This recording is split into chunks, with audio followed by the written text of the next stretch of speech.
Everyone, my name is Nidhi Bhatnagar and I welcome you all in this channel. तो आज के video में हम क्या सीखेंगे, देखो आज हम करने वाले हैं क्लास 7th का नागरिक शास्त्र का पहला चैप्टर। और पहले चैप्टर का नाम है हमारा समानता। ठीक है, ये समानता आपका चैप्टर है। अब सबसे पहले ये चैप्टर शुरू होता है ना, उसमें हमें क्या बता रखा है, हमें सबसे पहले ना कुछ करेक्टर्स दिखा रखे हैं। ठीक है, कह सकते हैं हम कि जो वही कहानी होगी उसके जो पात्र हैं वो हमें यहाँ पर दिखा रखे हैं। तो कौन कौन से पात्र हैं देख लेते हैं। छोटे लाल जो कि एक किसान हैं, उनके बारे में बता रखा है। पहले हम अपना ब्रश खोल लेते हैं। ठीक है, और मंजीत कौर ये एक शिक्षिका हैं यानी कि टीचर हैं। तेजा सिंह व्यापारी हैं। गिरीश राव जो हैं एक छात्र यानी स्टूडेंट हैं। कांता देवी घरेलू कामगार हैं यानी कि घर में काम करने वाली जो मेड सर्वेंट्स होती हैं हमारी हेल्प होती है डोमेस्टिक। सुजाता कुमारी जो घरेलू कामगार हैं, राइट, ये भी डोमेस्टिक हेल्प ही हैं। चुनाव का दिन है। कांता और उसकी दोस्त सुजाता वोट डालने की बारी का इंतजार कर रही हैं। अब चुनाव का दिन आ जाता है और ये देखो ये लोग जो हैं वोट डालने के लिए आए हैं।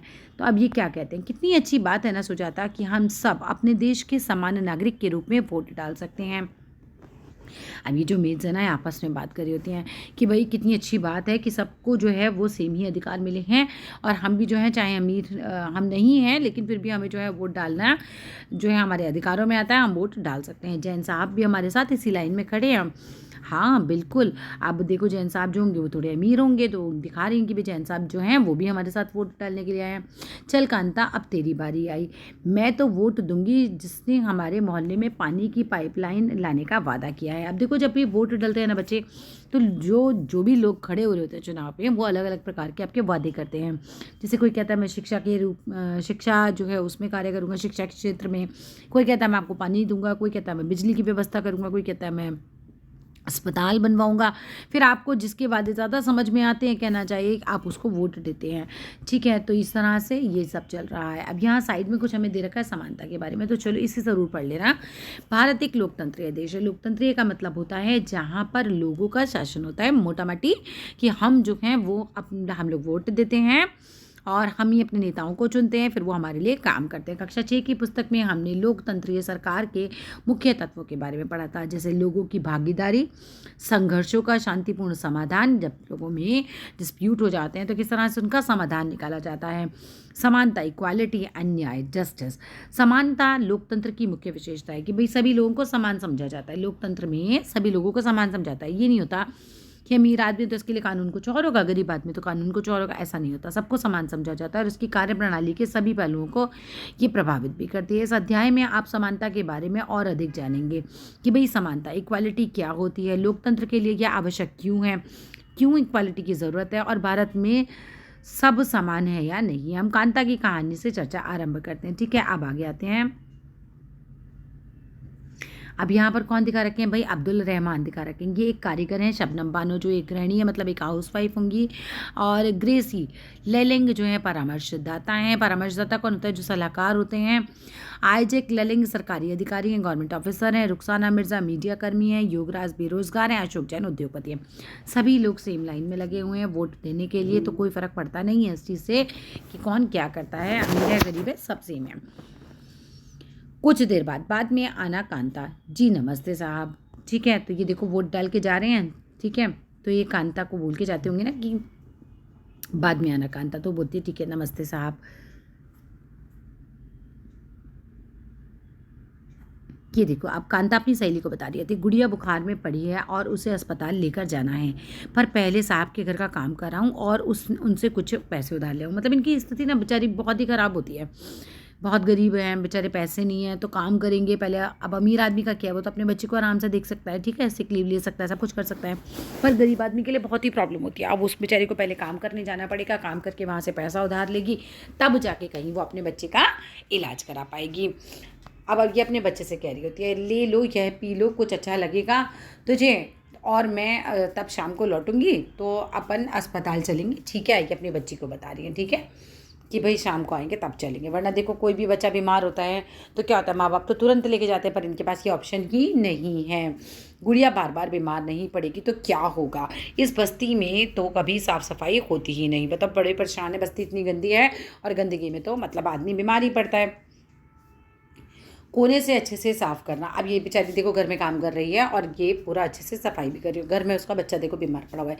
मताधिकार की समानता, मताधिकार क्या होता है? वोट देने की समानता। कहानी का प्रारंभ यानी कि जो स्टार्टिंग होती है कांता के वोट देने की लाइन में खड़े होने से होती है। हमने देखा कांता जो है वो सभी के साथ समान रूप से लाइन में खड़ी होती है। पुनः यानी कि फिर से उन विभिन्न लोगों की ओर देखो, अलग अलग लोगों की ओर देखो जो उसके साथ लाइन में खड़े हैं। कांता अपने मालिक अशोक जैन को पहचान लेती है और अपने पड़ोसी छोटेलाल को भी। तो अब देखो पड़ोसी भी वहीं खड़े हैं और मालिक भी वहीं खड़े हुए हैं। भारत एक लोकतंत्रीय देश है और सब वयस्कों को, एडल्ट्स को मत देने का यानी कि वोट देने का अधिकार है। चाहे उनका धर्म कोई भी हो, शिक्षा का स्तर यानी कि पढ़े लिखे हों अनपढ़ हो फर्क नहीं पड़ता, जाति कोई सी भी हो फर्क नहीं पड़ता, वे गरीब हो या अमीर हो इससे भी फर्क नहीं पड़ता, बट वोट देने का अधिकार सभी को है। इससे जैसा कि आप पिछले वर्ष की पुस्तक में पढ़ चुके हैं, सार्वभौमिक वयस्कवाद अधिकार यानी कि यूनिवर्सल एडल्ट फ्रेंचाइजीज यानी कि सभी को अधिकार है वोट देने का। और यह सभी लोकतंत्रों की आवश्यक पहलू है। मतलब लोकतंत्र में सबको वोट देने का अधिकार तो होना ही चाहिए। अगर वोट देने का अधिकार ही नहीं है तो लोकतंत्र भी नहीं है, क्योंकि ये घोषित करता है कि देश का हर वयस्क, हर एडल्ट, चाहे स्त्री हो चाहे पुरुष हो, उसका आर्थिक स्तर यानी कि वो अमीर हो या फिर गरीब हो या उसकी कोई भी जाति क्यों ना हो, कुछ भी हो, वोट देने का हकदार होता है। कांता वोट देने के लिए बहुत उत्सुक है, बहुत ईगर है कि हाँ मुझे भी आज वोट देना है, और यह देख कर बहुत खुश है कि वह अन्य सबके बराबर है। देखो उस लाइन में सभी लोग बराबर थे। नॉर्मल लाइफ में लोग बराबर नहीं है, लेकिन उस लाइन में सभी बराबर हैं, क्योंकि उन सभी के पास एक ही वोट है। सबके पास एक एक वोट है। कोई ये नहीं कि अमीरों के पास 4 वोट होते हैं, सबके पास एक एक वोट है। परंतु जैसे जैसे दिन बीतता जाता है कांता के मन में समानता के वास्तविक अर्थ के बारे में शंका होने लगती है। आप देखो मालिक का बच्चा बीमार होगा तो मालिक ऐसा थोड़ी करेगा कि वो बच्चे को छोड़ेगा और काम पे जाएगा, वो छुट्टी ले लेगा, लेकिन बेचारी कांता छुट्टी नहीं ले पाई है। वह क्या बात है जिसने कांता के मन में ये शंका पैदा कर दी कि नहीं हम बराबर नहीं है। ठीक है उस लाइन में बराबर थे, लेकिन नॉर्मल लाइफ में हम लोग बराबर नहीं है। आओ उसके जीवन की दिनचर्या देखें। दिनचर्या मतलब उसका डेली रूटीन देखें। वह एक झोपड़पट्टी में रहती है। झोपड़पट्टी पता है बच्चे, बहुत मतलब ऐसी होती है, छोटा सा घर होता है, बहुत ही ख़राब सी जगह होती है। उसके घर के पीछे एक नाला है। उसकी बेटी बीमार है, परंतु वह अपने काम से एक दिन की भी छुट्टी नहीं ले सकती, क्योंकि उसे अपने मालिक के बच्ची को डॉक्टर के पास ले जाने के लिए, उसे मालिक से बच्ची को डॉक्टर के पास ले जाने के लिए पैसे उधार लेने हैं। अब उधार तो तभी मिलेगा जब आप काम पे जाके काम कर लोगे। घरेलू काम की नौकरी उसे थका देती है। भाई बहुत मुश्किल होता है, हम तो अपने घर का काम नहीं कर पाते, हमारे यहाँ मेड सर्वेंट्स आते हैं, हमारे हेल्प के लिए वो आते हैं, ठीक है, लेकिन सोचो कि ये लोग बेचारे अपना घर का काम भी करते हैं और फिर बाकी लोगों के भी घर का काम करते हैं, तो थक तो जाती होगी। और अंततः उसके दिन की समाप्ति फिर लंबी लाइन में खड़े होकर होती है। सरकारी अस्पताल के सामने लगी है लाइन, लंबी लाइन किसमें? सरकारी अस्पताल की, क्योंकि वहाँ पर इलाज मुफ्त तो हो जाता है, पर देखो उस लेवल का नहीं है आज भी हमारे देश में। बहुत देशों में बहुत अच्छे इलाज है, पर हमारे देश में अभी सरकारी इलाज उस लेवल पर नहीं आया। ठीक है, सरकारी अस्पताल के सामने लगी है लाइन, उस लाइन से भिन्न है जिसमें वह सुबह लगी थी। सुबह वोट देने की लाइन थी, सबको बराबर अधिकार था। सरकारी की लाइन में लगे, यहाँ ये नहीं है। यहाँ पर तो जनरली सरकारी में कौन लगता है? जो गरीब होते हैं, जिनके पास ज़्यादा पैसे नहीं होते, जिसमें वह सुबह लगी थी, क्योंकि इस लाइन में खड़े अधिकांश लोग जो हैं वो गरीब हैं। उसी शाम को क्या होता है, ये देखो ये चल रहा है ना, कांता ये ले तेरे पैसे, पर पहले से पैसे मांगने की आदत मत बना। समझी? जी मैडम, नहीं बनाऊंगी। मतलब बेचारों को पैसे मिल भी रहे हैं तो इतना धमका के मिल रहे हैं। बस ज़रा सी देर और बेटी। जैन मैडम और जैन साहब वोट डालने के लिए लाइन में भले ही खड़े रहे हों, पर अपने बच्चों के इलाज के लिए उन्हें लाइन नहीं लगानी पड़ती। अब अच्छा लाइन में लगी हुई होगी ये। अपने विचार से समानता के बारे में शंका करने के लिए कांता के पास क्या पर्याप्त कारण है? भाई सीधी सी बात है, पर्याप्त कारण तो यही थे कि जैसे भाई अमीर लोगों को इतना लंबी लंबी लाइनों में सरकारी अस्पतालों में नहीं लगने पड़ता, इतनी ठोकरें नहीं खानी पड़ती, किसी के आगे उधार के लिए इतना नहीं गिड़गिड़ाना पड़ता, इतना मजबूर नहीं होना पड़ता। ठीक है, उपयुक्त कहानी के आधार पर उसने ऐसा सोचने के 3 कारण बताइए। चलिए आगे आते हैं। अन्य प्रकार की असमानताएं। कांता उन बहुत से लोगों में से एक है जो भारतीय लोकतंत्र में रहते हैं। ठीक है, भारत के लोकतंत्र में बहुत सारे लोग रहते हैं जिन्हें मताधिकार प्राप्त है, लेकिन उनका दैनिक जीवन, जो उनका रोज़मर्रा का जीवन है और कार्य, जो भी रोज़मर्रा में काम करते हैं, की स्थितियाँ समानता से बहुत दूर हैं। इन लोगों का जीवन हमारे जीवन से बहुत ज़्यादा कठिन होता है। निर्धन होने के अतिरिक्त यानी कि गरीब होने के अलावा भारत में लोगों को अनेक कारणों से भी असमानता का सामना करना पड़ता है। लोग बहुत जो होता है इनइक्वालिटी का सामना करते हैं। इसका आशय क्या है? हम निम्नलिखित 2 कहानियों को पढ़ के समझेंगे। दोनों ही वास्तविक घटनाओं पर आधारित है, यानी कि रियल लाइफ से कहीं ना कहीं इंस्पायर्ड स्टोरीज हैं और भारत में होने वाली विभिन्न प्रकार की असमानताओं पर ये प्रकाश डालते हैं कि भारत में ना बहुत ज़्यादा ही विभिन्नताएं हैं, जाति के आधार पर, धर्म के आधार पर, है ना, अमीर गरीब सब चीज़ों के आधार पर। भारत में सामान्यता प्रचलित असमानताओं में से एक है जातिगत व्यवस्था। पता है कितने लोग ये बोलते हैं हमारी जाति ऊपर है, कोई बोलता है ना, कि तुम्हारी जाति नीची है। इस तरह से यदि आप ग्रामीण भारत में रहते हैं, कि गाँव में रहते हैं, तो जातिगत पहचान का अनुभव शायद आपको छोटी आयु में ही हो जाता है। शहर में तो फिर भी लोग ज़्यादा पढ़ लिख गए हैं तो थोड़ा जाति प्रथा का ये कम हो गया है हिसाब किताब, लेकिन गांव में तो आज भी लोग जो हैं बहुत ज़्यादा इस चीज़ को करते हैं, मानते हैं। यदि आप भारत के शहरी क्षेत्र में रहते तो शायद ये सोचेंगे कि लोग अब जात पात में विश्वास नहीं करते, परंतु ज़रा एक प्रमुख समाचार पत्र के वैवाहिक विज्ञापन के कॉलम को तो देखिए, तो आप पाएंगे कि उच्च शिक्षा प्राप्ति शहरी भारतीयों के दिमाग में भी जाति कितनी महत्वपूर्ण है। आप देखो शहर में लोग रहते हैं, आप देखो शादी के लिए ऐड डाल रहे हैं तो लेकिन क्या लिख रहे हैं, पढ़ लेना इस चीज़ को, भाई ये लिखते हैं कि हमें शादी जो करनी है वो किस में करनी है, अपनी जाति का लड़का बताइए, अपनी जाति की लड़की बताइए, ठीक है। तो वही चीज़ आपको दिखा रखी है वैवाहिक है ना, जो भी होता है कि चाहे आप कितनी सोच खोल दो, लेकिन शादी करने के लिए आपको यही होता है कि हमारी जाति में ही हम करेंगे। आइए अब एक कहानी स्कूल जाने वाले एक दलित बच्चे के अनुभवों के बारे में पढ़ें, ठीक है। दलित शेड्यूल कास्ट से हम बोलते हैं। दलितों के बारे में आप पहले ही पिछले वर्ष की पुस्तक में पढ़ चुके हैं। दलित एक ऐसा शब्द है जो निचली कही जाने वाली जाति के लोग स्वयं को संबोधित करने के लिए प्रयोग में लाते हैं। दलित का क्या अर्थ होता है, कुचला हुआ, टूटा हुआ, और इस शब्द का इस्तेमाल करके दलित यही संकेत देते हैं कि पहले भी उनके साथ बहुत भेदभाव होता था, और ये सत्य है कि पहले उनके साथ बहुत भेदभाव होता था। बहुत सारे कानून बने, बहुत सारे बदलाव आए, और आज ये भेदभाव काफ़ी हद तक कम हो चुका है, और आज भी हो रहा है, लेकिन ऐसा नहीं कि खत्म हो गया है। ओम प्रकाश वाल्मीकि जी, इनकी कहानी दी हुई है। ओम प्रकाश वाल्मीकि जन्म होता है 1950 में, मृत्यु होती है 2013 में। ये एक प्रसिद्ध दलित लेखक हैं, ठीक है। अपनी आत्मकथा कहती है अपने बारे में, उन्होंने अपने पूरे जीवन की स्टोरी लिखी है, वो है झूठन में। वो लिखते हैं कि स्कूल में दूसरों से दूर बैठना उनको पड़ता था, वह भी ज़मीन पर उनको बैठना पड़ता था। अपने बैठने की जगह तक आते जाते चटाई छोटी पड़ जाती थी, मतलब जैसे उनका अपने बैठने की जगह तक आते आते, जैसे वो होता है ना, बच्चे पीछे पीछे पीछे पीछे करते जाते हैं, और जब तक इनकी बारी आती है पीछे बैठने की, वहाँ तक तो चटाई भी छोटी पड़ जाती थी। पहले बच्चे पता है ऐसे चटाइयों पर बैठा दिए जाते थे स्कूल में। कभी कभी तो एकदम पीछे दरवाजे के पास बैठना पड़ता था, जहाँ से बोर्ड पर लिखे अक्षर धुंधले दिखते थे, मतलब इतने क्लियर दिखते ही नहीं थे।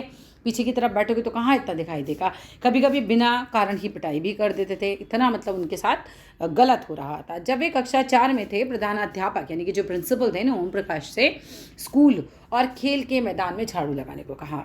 कितनी गलत बात है, मतलब एक स्टूडेंट है वो, और एक स्टूडेंट के साथ आप ऐसा बिहेव कर रहे हैं। वे लिखते हैं लंबा चौड़ा मैदान मेरे वजूद से कई गुना बड़ा था। मैदान बहुत बड़ा था जहाँ की सफाई उन्हें करने के लिए कहा गया था, और वो तो बहुत छोटे थे उस उम्र में, ठीक है। आप किसी छोटे बच्चे से आप कहीं इतना बड़ा मैदान साफ़ कर दीजिए तो कितना गलत है ये तो, जिसे साफ़ करने में मेरी कमर दर्द करने लगी। धूल से चेहरा सिर अट गया, मतलब सारे में धूल धूल धूल हो गई, मुंह के भीतर धूल घुस गई थी। मेरी कक्षा में बाकी बच्चे पढ़ रहे थे और मैं झाड़ू लगा रहा था। कितना गलत उन बच्चे के साथ हो रहा है कि बाकी बच्चे पढ़ रहे हैं और ये बच्चा जो है वो झाड़ू लगा रहा है। हेडमास्टर अपने कमरे में बैठे थे, लेकिन निगाह मुझ पर टिकी थी, मतलब देख रहे थे कि मैं अपना काम कर रहा हूँ या नहीं कर रहा हूँ। पानी पीने की इजाज़त तक नहीं थी। अन्याय पर अन्याय। ये तो पूरे दिन मैं झाड़ू लगाता रहा। स्कूल के कमरों की खिड़की, दरवाज़ों से मास्टरों और लड़कों की आंखें छिपकर तमाशा देख रही थी। सबके लिए मैं एक तमाशा बन चुका था। मतलब मैं क्या एक तमाशा हूँ?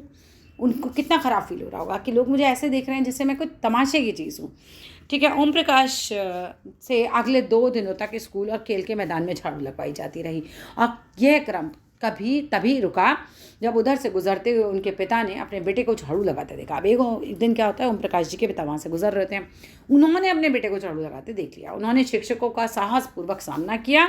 मैंने वो निडर रहे, वो डरे नहीं। उन्होंने पूछा उनसे, ओम प्रकाश जी का हाथ पकड़कर स्कूल से बाहर जाते हुए ऊंचे स्वर में सबको सुनाते हुए कहा, मास्टर हो इसीलिए जा रहा हूँ, पर इतना याद रखिए कि मास्टर यो यही पढ़ेगा इसी मदरसे में, और यो ही नहीं, इसके बाद और भी आवेंगे पढ़ने को। मतलब ये गांव की भाषा है कि यही नहीं पढ़ेगा, और भी बच्चे आएंगे यहाँ पढ़ने के लिए और पढ़ेंगे यहीं पर ही, ठीक है। एक तरीके से चैलेंज करके गए थे वो। दूसरी कहानी एक ऐसी घटना पर आधारित है जो भारत के एक बड़े शहर में घटी और देश के अधिकांश भागों में ऐसा होना एक सामान्य बात है। ये कहानी श्री और श्रीमती अंसारी की है जो शहर में किराए पर एक मकान लेना चाहते थे। वे पैसे वाले थे, इसीलिए किराए की कोई समस्या नहीं थी, मतलब पैसे उन पे थे, ठीक है, लेकिन अंसारी थे भाई, अंसारी, ठीक है, समझ रहे हो। फिर मकान ढूंढने में मदद लेने के लिए एक प्रॉपर्टी डीलर के पास गए। डीलर ने उन्हें बताया कि वह कई खाली मकानों के बारे में जानता है जो किराए पर मिल सकते हैं। वे पहला मकान देखने गए। अंसारी दंपत्ति को मकान बहुत अच्छा लगा और उन्होंने मकान लेने का निर्णय कर लिया। उन्होंने फैसला कर लिया कि ठीक है भैया, हमें तो बहुत अच्छा लग रहा है, हम ले लेते हैं, रेंट पे लेना था। फिर जब मकान मालकिन ने उनके नाम सुने तो वे बहाने बनाने लगी। वो मांसाहारी लोगों को मकान नहीं दे सकती। अंसारी मुसलमान थे क्योंकि उस बिल्डिंग में कोई भी मांसाहारी व्यक्ति निवास नहीं करता। तो क्या कहा मकान मालकिन ने कि भाई हम तो आपको इसलिए नहीं दे सकते क्योंकि आप मांसाहार खाते हैं, मांसाहारियों को हम नहीं देते। जबकि दोनों को ये सुनकर अब दोनों आश्चर्यचकित रह गए क्योंकि पड़ोस में मछली पकने की गंध आ रही थी, यानी कि वहाँ उस बिल्डिंग में मांसाहारी लोग रहते थे, इन्हें इंटेंशनली मना किया गया था, ठीक है। यही बहाना जो है दोहराया गया जगह जगह जब वो गए। तो अंत में क्या हुआ, प्रॉपर्टी डीलर ने सुझाव दिया कि क्या आप अपना नाम बदलकर श्री और श्रीमती कुमार रखना चाहेंगे। अंसारी दंपत्ति ऐसा करने के इच्छुक नहीं थे। उन्होंने कहा नहीं, मतलब हमें तो हमारे धर्म पर, जाति पर कोई ऐसा रोष नहीं है, कोई हमें दुख नहीं है कि हम इसमें पैदा हुए हैं, हम क्यों अपना नाम बदलें, मतलब सेल्फ रिस्पेक्ट भी तो आगे आती है ना इंसान के। इसलिए उन्होंने कुछ और मकान देखने का निश्चय किया और अंत में लगभग 1 महीने ढूंढने के बाद उन्हें एक मकान मालकिन मिली जो उन्हें किराए पर मकान देने के लिए तैयार थी। तो यहाँ पर असमानता दिखाई जा रही है। आपको ये समझाया नहीं की कोशिश की जा रही है कि लोग जाति, धर्म, सब चीज़ों के आधार पर लोगों के साथ असमानता करते हैं।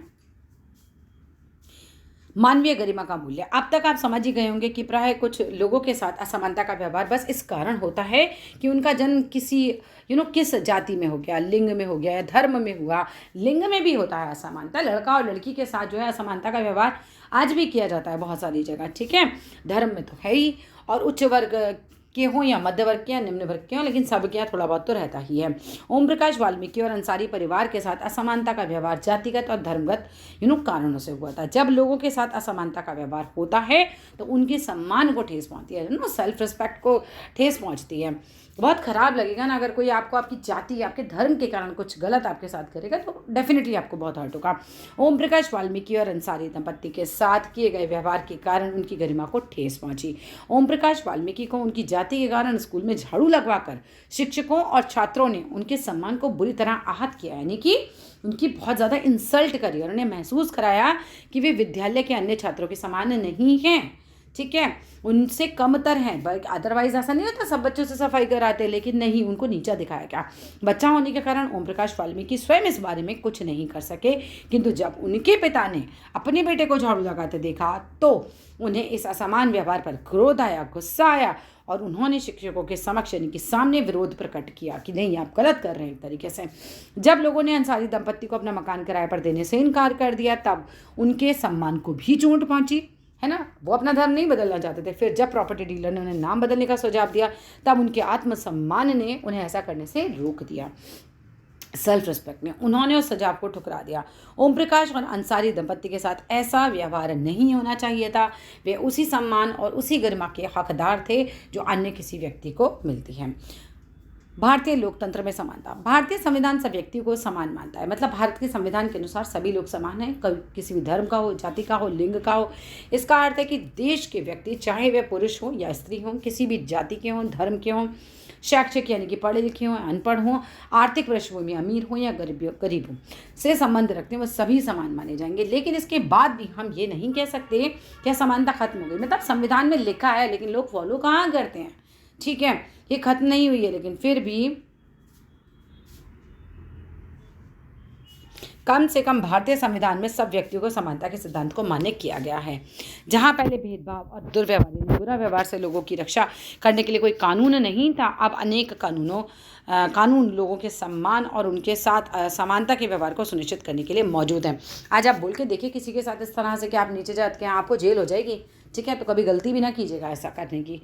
नेक्स्ट आइए, समानता को स्थापित करने के लिए संविधान में जो प्रावधान हैं उनमें से कुछ निम्नलिखित हैं। पहला कि प्रथम, कानून की दृष्टि में हर व्यक्ति समान है। इसका तात्पर्य यही है कि हर व्यक्ति को देश के राष्ट्रपति से लेकर कांता जैसे घरेलू काम की नौकरी करने वाली महिला तक, यानी कि हर, चाहे कितने भी ऊंचे तबके का हो चाहे कितने भी नीचे तबके का हो, सभी को एक ही जैसे कानून का पालन करना है। दूसरा, किसी भी व्यक्ति के साथ उसके धर्म, जाति, वंश, जन्म स्थान, उसके स्त्री या पुरुष होने के आधार पर भेदभाव नहीं किया जा सकता।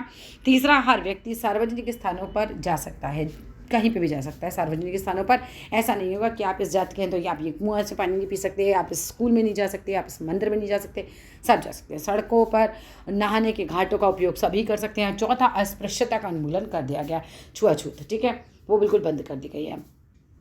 शासन ने संविधान द्वारा मान्य किए गए समानता के अधिकार को दो तरह से लागू किया। पहला, कानून के द्वारा, और दूसरा, सरकार की योजनाओं व कार्यक्रमों द्वारा सुविधाहीन समाजों की मदद, जिन लोग समाजों को सुविधा नहीं मिली उनकी मदद करके।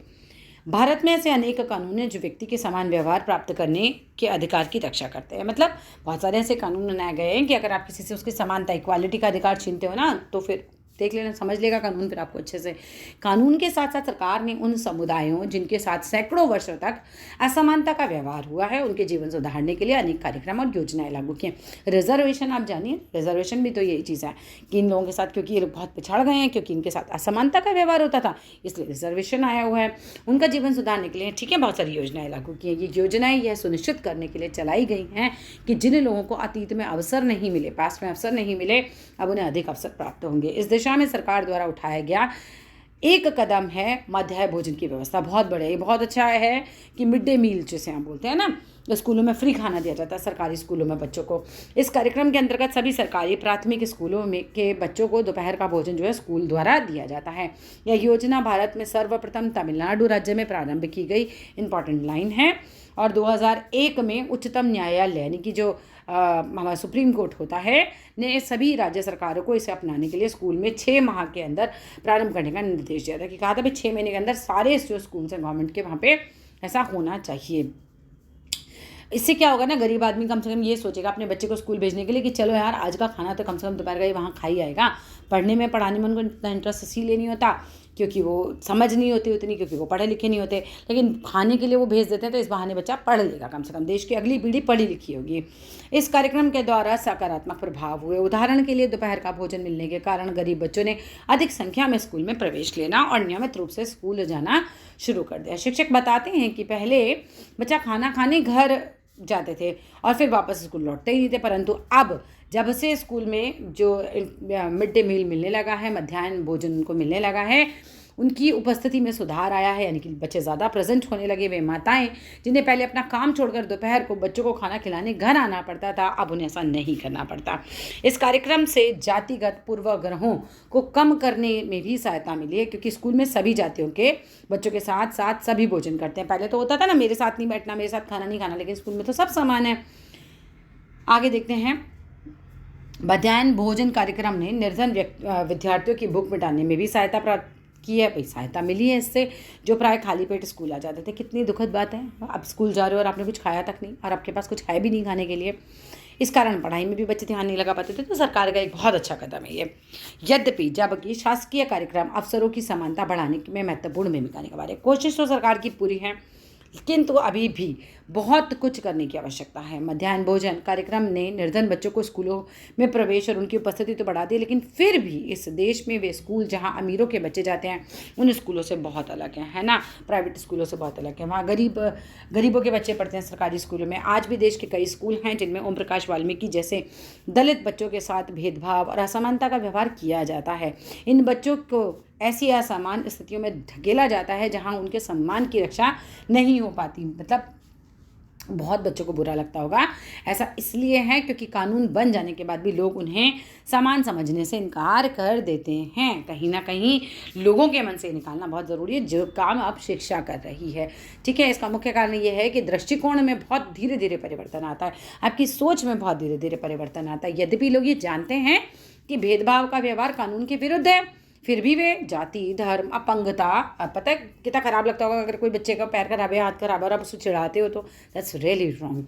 ठीक है, आर्थिक स्थिति, अमीर है या गरीब है, और महिला होने के आधार पर भी लोगों से असमानता का व्यवहार करा जाता है ना। तुम लड़की हो, मैं लड़का हूँ, वो वाला फीलिंग जो है, सब बहुत गलत चीज़ें हैं ये सब। वर्तमान दृष्टिकोण को बदलना तभी संभव है जब लोगों में विश्वास लोग यह विश्वास करने लगे कि कोई भी कमतर नहीं है और हर व्यक्ति सम्मानजनक व्यवहार का अधिकारी है। यानी सभी के साथ जो है ऐसा व्यवहार होना चाहिए कि उनको सम्मान जो है दिया जाए, जिससे व्यक्तियों और विभिन्न समाजों को सहयोग देना होगा। भाई ऐसा तो खुद तो सरकार नहीं कर सकती, सब कुछ सबको मिलकर करना होगा। इस पुस्तक में आप इसके बारे में और अधिक पढ़ेंगे।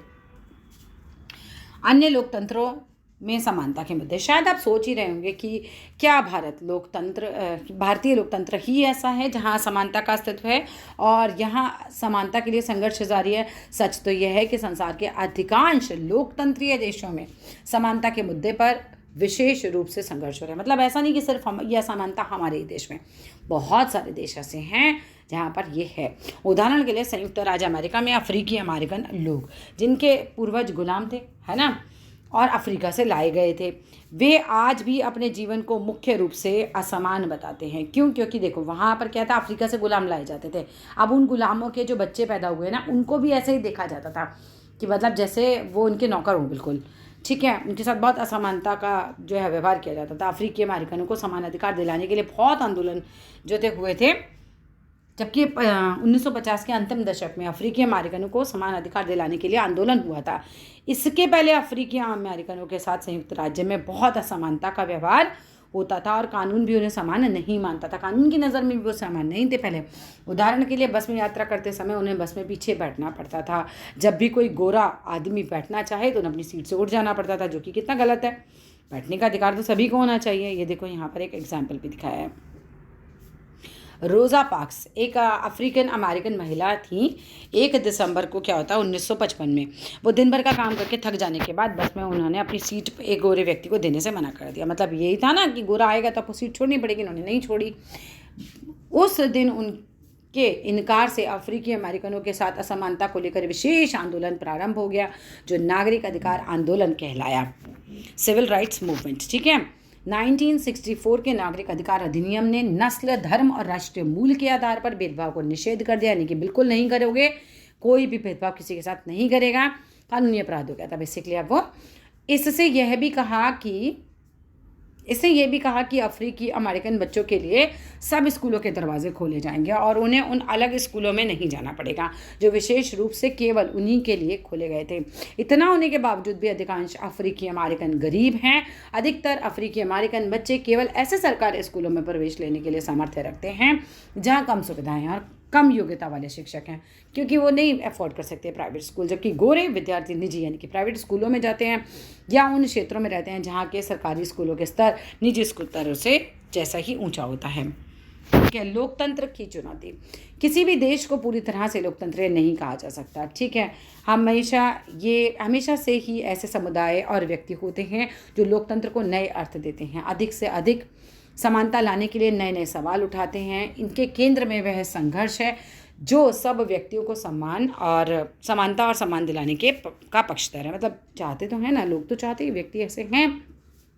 इस पुस्तक में आप पढ़ेंगे कि किस तरह समानता का प्रश्न भारतीय लोकतंत्र में हमारे दैनिक जीवन यानी मेरे रोज़मर्रा के जीवन के विभिन्न पहलुओं को प्रभावित करता है, प्रभाव डालता है।